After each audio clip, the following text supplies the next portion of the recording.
Good morning, students. Students, I cannot explain in words the kind of joy and excitement that comes to you in the school when you hear the sound of ringing bell when you are desperately waiting for a games period, or the kind of pleasure that you feel when you know that the mobile is ringing and your best friend has called you to wish for your birthday. Children, we live in a world full of sounds. Sound and music are a regular part of our everyday experience. We hear so many types of sound in our everyday lives. When a lion roars, we hear sound. When the bird chirps, we hear sound. When we play guitar, we hear sound. Even in the school, when the bell rings, you hear sound. Children, sound plays a very important role in our life, and most importantly, it helps us to communicate. So, in this chapter, we are going to explore more about sounds, lesson number 12 of your book. Children, before starting the lesson, let's start our session by chanting Gayatri Mantra.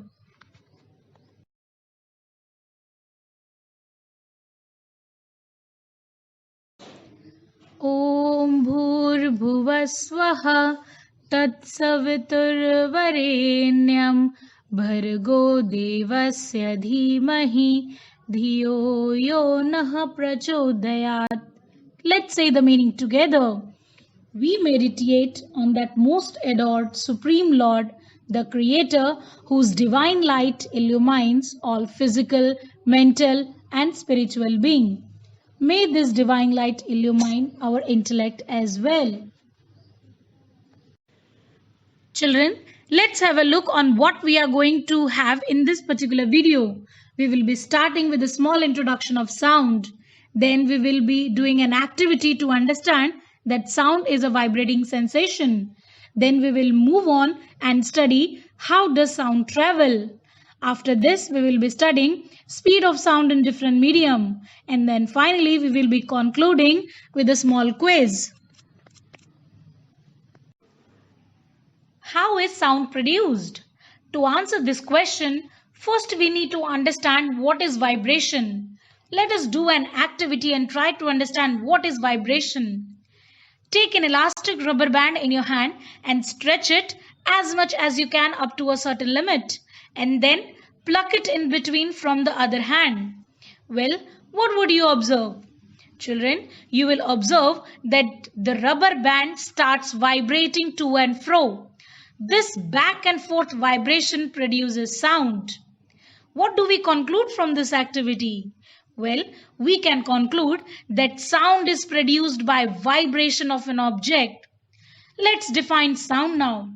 Well, sound is a form of energy which produces the sensation of hearing in our ears.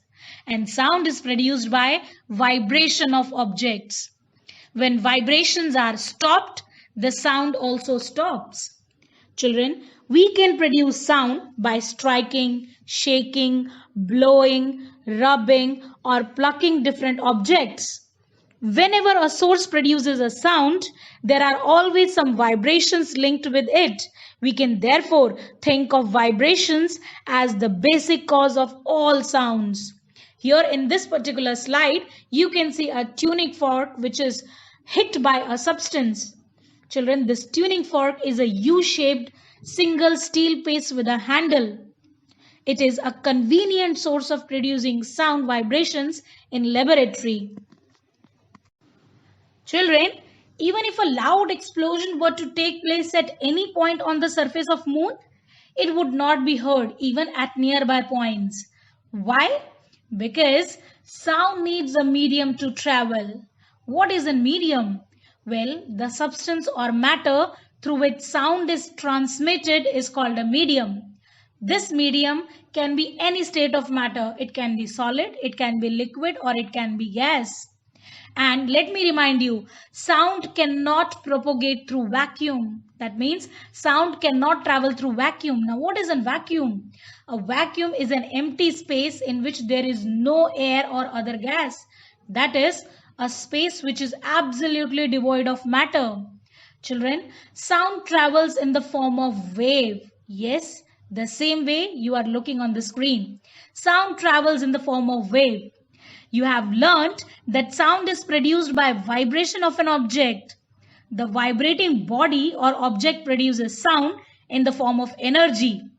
The vibrating body transfers this energy to the air molecules close to it.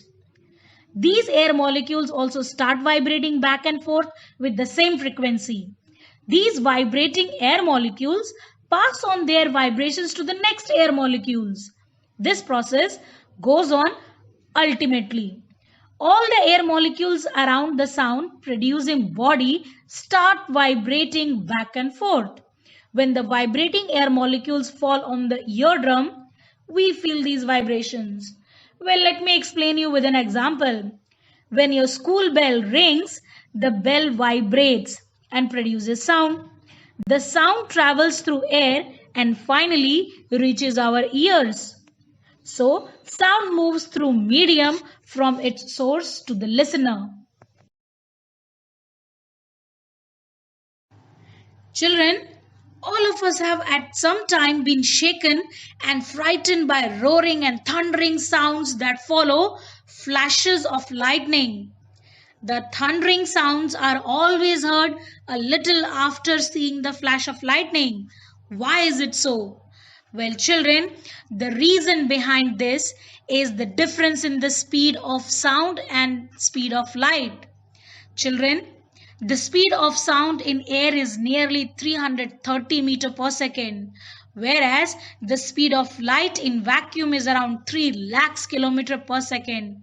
Thus, propagates nearly 1,000,000 times faster than sound. Hence, when lightning and thunder occurs together, the flash of lightning reaches us practically in zero time. The sound of thunder, however, takes a few seconds to reach us.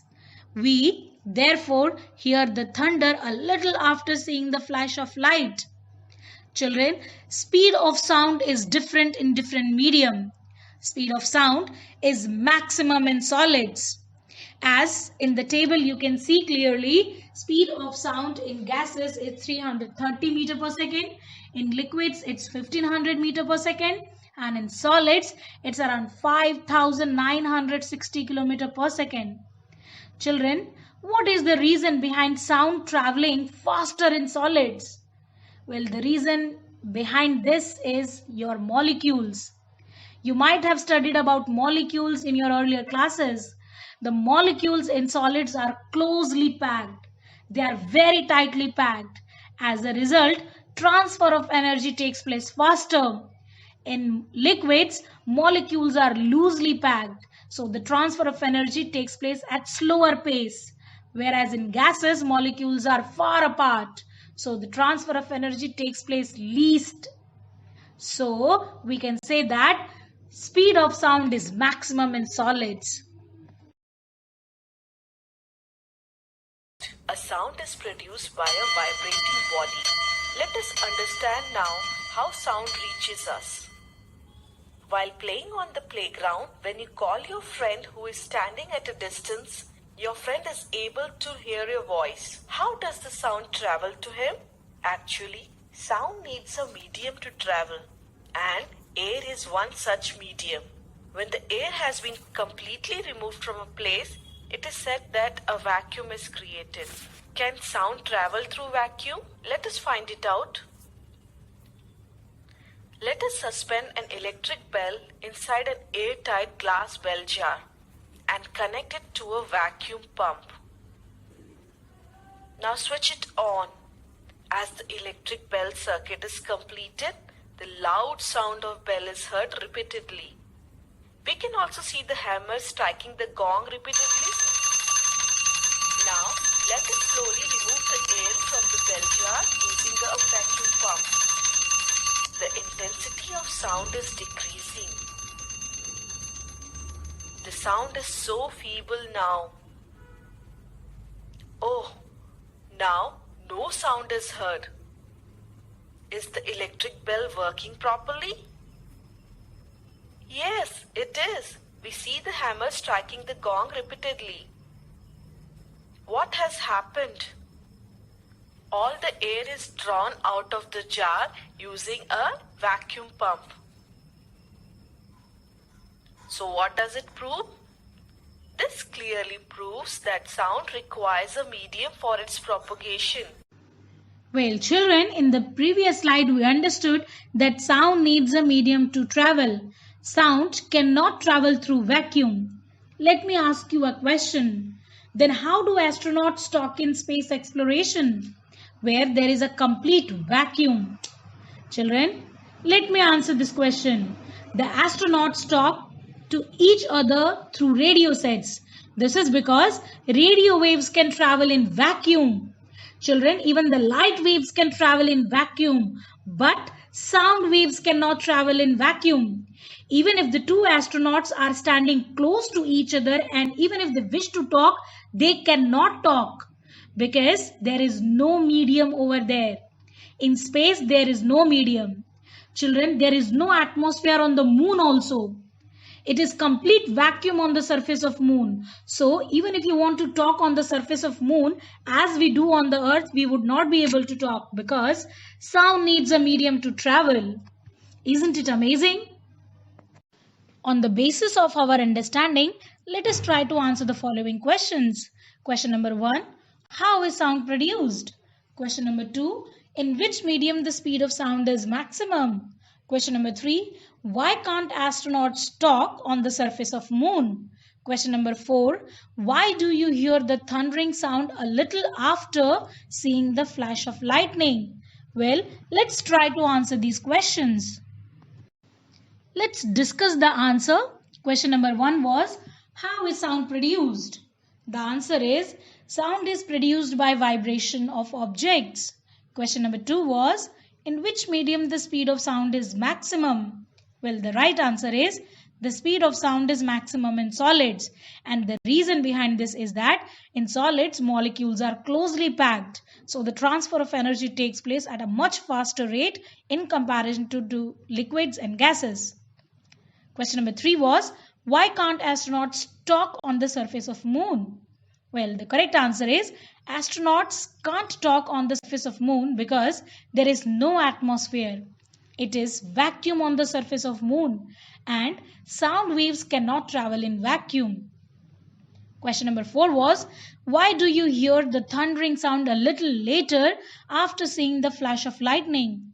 Well, the correct answer is, both thundering and flash of lightning occur simultaneously, but lightning is seen before because the speed of light is more than the speed of sound. Thank you children for paying attention. We will be meeting in the next part of the same chapter, that is lesson number 12, sound. Till then, take care. Goodbye.